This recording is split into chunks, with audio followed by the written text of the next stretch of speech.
Buenos días, somos el grupo 1 y presentaremos el modelamiento del comportamiento del potencial de acción de la membrana de una neurona hecho por Hodgkin y Huxley. Hodgkin y Huxley notaron de forma mayormente empírica que excitando las neuronas de un calamar con corriente externa, un conjunto de ecuaciones diferenciales ordinarias aproximaban el comportamiento de las membranas de estas. Ahora, recordemos que el exterior de la membrana celular de las neuronas es un conjunto de diversos iones, principalmente el potasio y el sodio, los cuales poseen cargas que generan a partir de sus concentraciones tanto en el interior como en el exterior de la membrana una diferencia de potencial, el cual es denominado potencial de acción.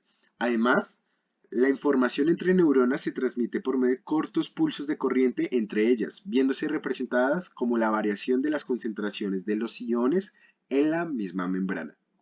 Cada ion se transporta al interior y exterior de la membrana por una denominada compuerta específica, las cuales de manera esquemática tienen subcompuertas que deben abrirse simultáneamente para permitir el paso de los iones. En el caso del potasio, la compuerta del potasio tiene 4 subcompuertas, las cuales cada una tiene una probabilidad de n dependiente del tiempo de abrirse, por lo cual para que se permita una salida o entrada de iones, hay una probabilidad de nt a la 4, representando también este valor las proporciones de las compuertas abiertas del potasio. De manera similar, ocurre con la compuerta del sodio, pero con 3 subcompuertas de probabilidad mt al cubo, pero con un tapón externo de probabilidad aparte e independiente, h de t, para que se encuentre abierto y permita el flujo de los iones.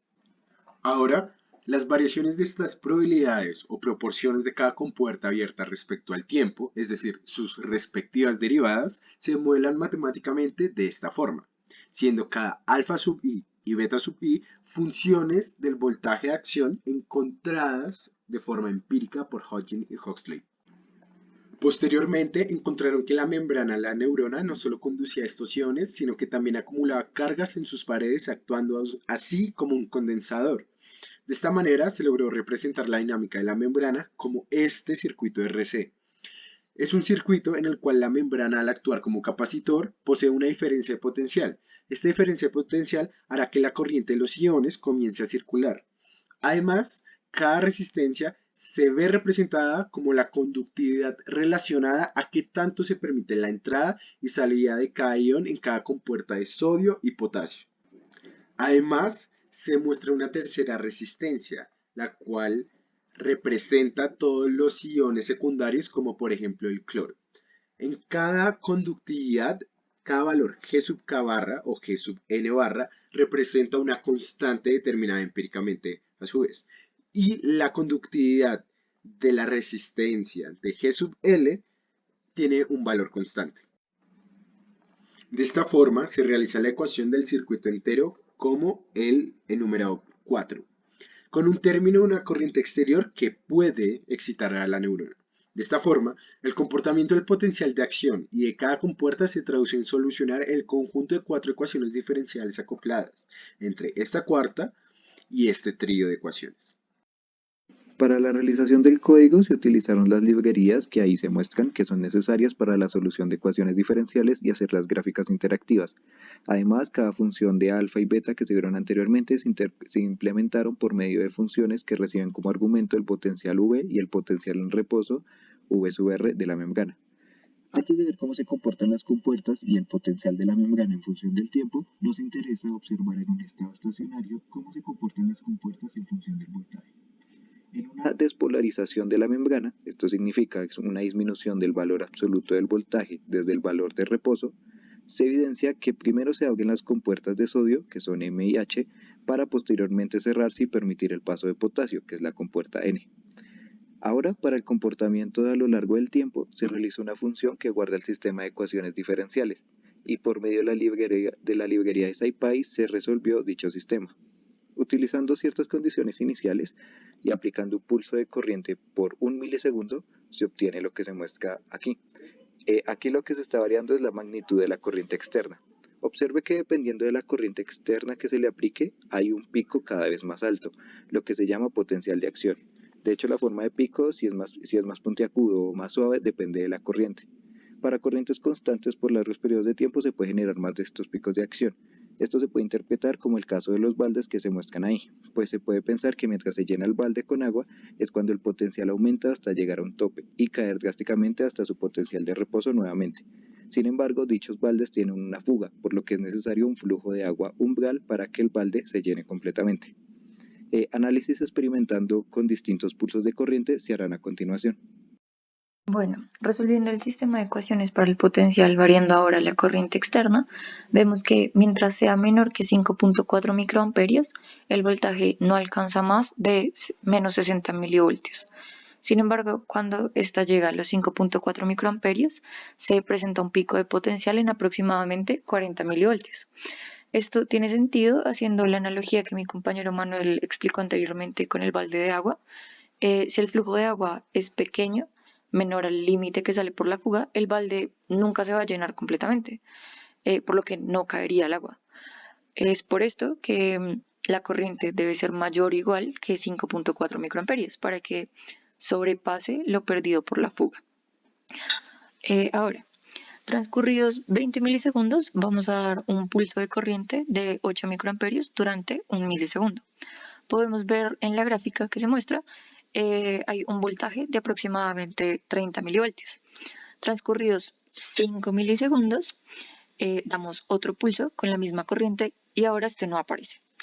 Ahora damos otro pulso transcurridos 10 milisegundos y se empieza a diferenciar una variación en el voltaje. Esto es debido a que Hodgkin encontró tres tipos de respuesta de los axones ante estímulos de corriente constante. El tipo 1 es que genera potenciales de acción de manera repetitiva con frecuencia dependiente de la intensidad del estímulo. El tipo 2 es también de manera repetitiva, pero ya no depende de la intensidad. Y el tipo 3 es que máximo genera dos potenciales de acción sin importar la intensidad o duración del estímulo. Entonces, para esto le subimos la corriente hasta 25 microamperios, donde vemos que sí se generó otro pico. Entonces, lo podemos clasificar en el tipo 1, pues sí depende de la intensidad. Bueno, una vez estudiado el caso de pulsos de corriente, se verá ahora para una corriente constante en el tiempo. En general, para una corriente constante se obtiene un tren de picos, y esto es debido a que, siguiendo la analogía del balde con agua, cuando se tiene un flujo constante de agua, el balde se llenará y se vaciará de manera periódica. Entonces nos interesa conocer las relaciones entre el voltaje y la corriente, como por ejemplo para qué valor de corriente se obtiene un único pico y para cuál se obtiene el tren de picos, también cómo depende el periodo de estos picos con la corriente. Para encontrar la corriente umbral de un pico, se resuelve el sistema para un valor de corriente, de preferencia cercano a cero, y se calcula el máximo valor de voltaje. Si este es menor que cero, se desecha, pues sabemos que el pico significativo debe ser positivo, y se prueba con otro valor de corriente un poco más grande. Así, cuando el valor del pico es mayor que cero, la corriente usada es la corriente umbral. Para este caso se obtuvo un valor aproximadamente de 1,3 microamperios con un valor pico de 20 milivoltios. Para medir la dependencia del periodo con la corriente, se resuelve el sistema para varios valores de corriente. Para cada uno se realiza una transformada de Fourier de la señal del voltaje para obtener su frecuencia y con ello su periodo. Luego se grafican los resultados con las escalas adecuadas, que en este caso fueron escalas logarítmicas para ambos ejes, y se encontró una forma funcional del periodo en función de la corriente, como la siguiente. Una relación potencial, la cual es decreciente debido a que a mayor corriente, menos tiempo le toma a la membrana polarizarse y despolarizarse.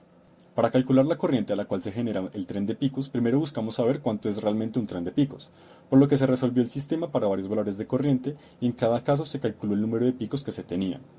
Se verificaba que esta cantidad no tuviera ya una corriente asociada y se graficaron los resultados. Al obtener que se tiene un comportamiento exponencial, se decidió hacer una regresión lineal entre los 5 y 15 picos para obtener la corriente a la cual empezaba este crecimiento acelerado de los picos, dando por resultado que la corriente umbral es de 6.25 microamperios. Una vez visto lo anterior, se va a analizar el comportamiento para un pulso de corriente que dura en un valor inicial 20 milisegundos y posteriormente se aumenta a otro valor en un tiempo mayor a 20 milisegundos. Dependiendo del aumento y los valores se van a tener diferentes comportamientos. Para el primer caso, que es de 2 a 3.5 microamperios, se obtienen solamente dos picos y posteriormente el voltaje se aplana. Mientras que para los otros casos se obtienen trenes de pulsos. De 2 a 7 microamperios, los dos primeros pulsos tienen la misma magnitud y después de los 20 milisegundos iniciales de la corriente, todos tienen la misma magnitud. y en los otros dos casos de 7 a 8 microamperios y de 7 a 11 microamperios, solo el primer pulso tiene una magnitud mayor y posteriormente todos tienen la misma magnitud.